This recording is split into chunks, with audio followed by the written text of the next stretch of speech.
Salut, donc bienvenue dans cette vidéo dans laquelle on va faire une analyse technique sur le marché du Forex. Donc on va analyser les principales paires du Forex pour mieux trader durant la semaine. Donc on va d'abord commencer par l'euro-dollar. Donc ce que j'avais dit la semaine dernière sur l'euro-dollar, c'est qu'on avait un mouvement haussier et que potentiellement on pouvait s'approcher du niveau des 1,15 ici, sur lequel on était déjà venu.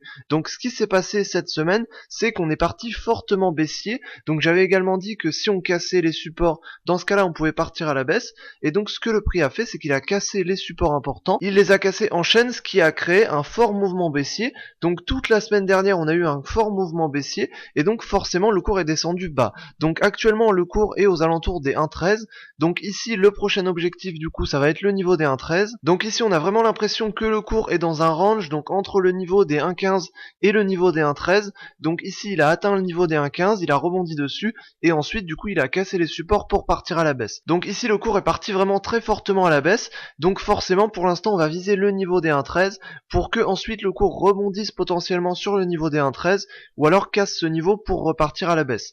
Donc pour l'instant comme on est plutôt dans un mouvement baissier assez fort, pour l'instant on va d'abord rejoindre le niveau des 1,13 et ensuite on verra, on aura sans doute une correction à la hausse puisqu'à chaque fois qu'on a des mouvements forts comme ça, souvent on a des corrections. Donc il y a de fortes chances pour qu'on ait une correction et il y a de fortes chances pour que cette correction se fasse à partir du niveau des 1,13. Donc pour l'instant on va continuer dans ce mouvement baissier qui est assez fort et ensuite on verra, donc potentiellement le prix peut marquer une correction pour ensuite soit partir encore plus à la baisse, soit rebondir sur le niveau des 1,13 et repartir à la hausse.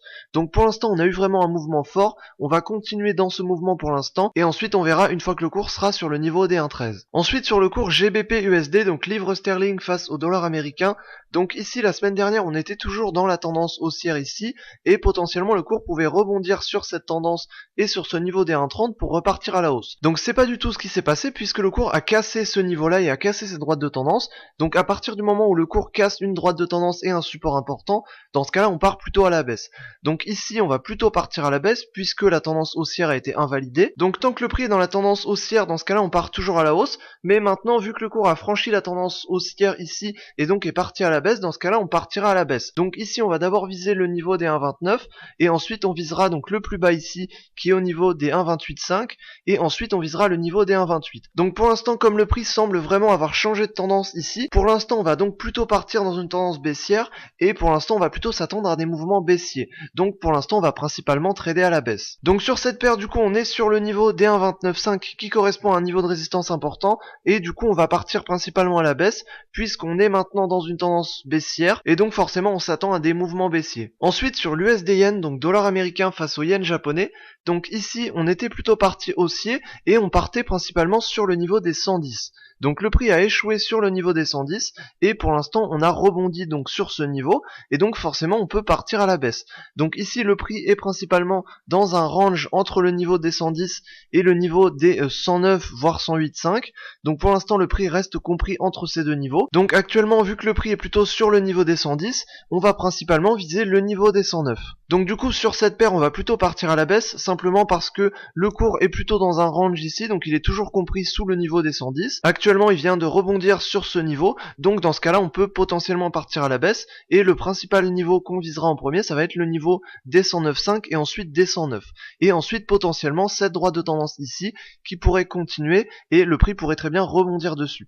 Donc pour l'instant on va principalement être plutôt dans un mouvement baissier ici et on va plutôt donc partir dans une tendance baissière. Ensuite sur la paire USD CAD, donc dollar américain face au dollar canadien, donc la semaine dernière j'avais dit qu'on partait plutôt haussier, on était sur le support des 1,31 juste ici et on était plutôt dans une tendance baissière et on attendait une possible correction voire un retournement de tendance. Donc ici on a eu même plus qu'une correction, on a eu vraiment un mouvement haussier ici, donc on est parti à la hausse et on est venu jusque sur le niveau des 1,33 ici. Donc pour l'instant qu'est-ce qu'on peut dire du coup? Mais potentiellement le cours pourrait continuer dans cette tendance haussière ici puisqu'on vient vraiment de marquer un fort mouvement haussier et donc ce mouvement haussier pourrait potentiellement continuer. Donc le cours pourrait très bien continuer dans ce mouvement haussier. Maintenant vu qu'on a eu un fort mouvement, on aura sans doute une correction. Donc c'est possible qu'on ait une correction et ensuite qu'on reparte à la hausse pour pouvoir revenir sur le niveau des 1,33. Donc c'est un niveau qui est vraiment important, donc c'est possible qu'on ait une correction à la baisse pour que ensuite le cours revienne sur ce niveau des 1,33 et puisse même le casser à la hausse et ensuite continue de partir à la hausse. Donc pour l'instant on reste sous le niveau des 1,33, donc possiblement on aura une correction pour pouvoir ensuite revenir sur ce niveau et ensuite soit rebondir soit le casser. Ensuite sur le cours AUD USD, donc dollar australien face au dollar américain, donc ici on était toujours dans la tendance tendance haussière, j'avais dit qu'on continuerait potentiellement dans la tendance haussière, donc qu'on puisse rebondir sur cette droite ici pour ensuite repartir à la hausse. Mais que si cette droite était cassée, dans ce cas-là on partirait à la baisse. Donc ce qu'on a eu ici, c'est que le cours a cassé cette droite de tendance à la hausse, et il est parti fortement à la baisse. Ici en une seule bougie, on a eu un fort mouvement baissier ici, et on est venu jusque sur le niveau des 0,71, et le cours a clôturé sous ce niveau-là. Donc qu'est-ce que ça veut dire? Ça veut dire que le cours est parti fortement dans un mouvement baissier, et que potentiellement on peut avoir une tendance baissière qui se dégage. Donc ce qui peut se passer ici, c'est qu'il y a deux choses. Simplement, comme on a eu un fort mouvement baissier, forcément on peut avoir une correction.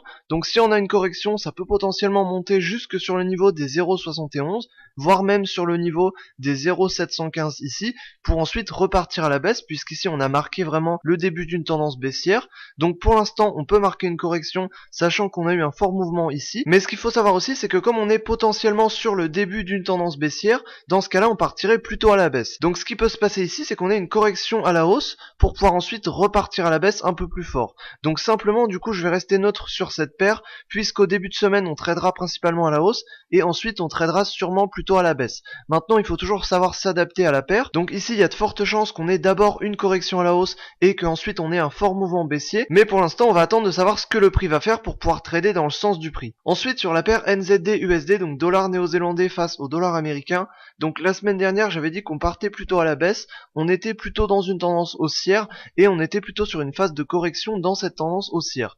Donc ce qu'on a vu ici, c'est qu'un peu comme sur toutes les paires, la tendance haussière a été cassée, et on est parti dans un fort mouvement baissier, et ici on est venu sur le niveau des 0,674. Donc pour l'instant on est toujours au-dessus de ce niveau, donc c'est un niveau de support important. Maintenant ce qu'on peut voir, c'est que comme on a eu un fort mouvement baissier ici, dans ce cas là on peut potentiellement avoir une correction à la hausse, pour pouvoir ensuite repartir ou à la baisse ou à la hausse. Donc pour l'instant je dirais que le prochain niveau c'est principalement le niveau des 0,675, simplement parce que quand on a un fort mouvement baissier comme ça, la plupart du temps on a souvent une correction qui vient derrière, donc on aura sans doute une correction à la hausse, pour pouvoir ensuite repartir à la baisse potentiellement. Donc ici ça peut très bien être le début d'une tendance haussière, et si c'est vraiment le début d'une tendance haussière, dans ce cas là on aura une correction, et ensuite on repartira à la baisse. Donc voilà, ici on va principalement viser le niveau des 0,675, et à la baisse on visera d'abord le niveau des 0,672, et ensuite le niveau des 0,67. Voilà, donc j'espère que je t'aurai aidé dans cette vidéo. Si c'est le cas, tant mieux. Si toi-même t'as fait une analyse sur le marché du Forex, n'hésite pas à me dire tout ça en commentaire, c'est toujours intéressant d'échanger là-dessus.